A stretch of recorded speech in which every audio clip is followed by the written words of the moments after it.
¿Tu computadora hace ruidos extraños? No te hagas de la vista gorda. Si escuchas sonidos raros, es posible que tu computadora te esté intentando comunicar algo importante. Muchas veces, esos ruidos son como una alarma.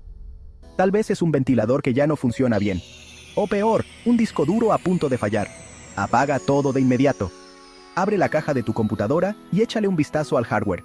Fíjate si hay cables sueltos, ventiladores atorados o cualquier cosa que no parezca normal.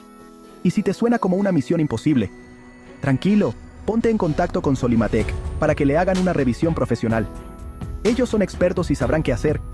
Así que, ya sabes, si tu computadora empieza a hacer ruidos raros, reacciona, tu computadora y toda tu información.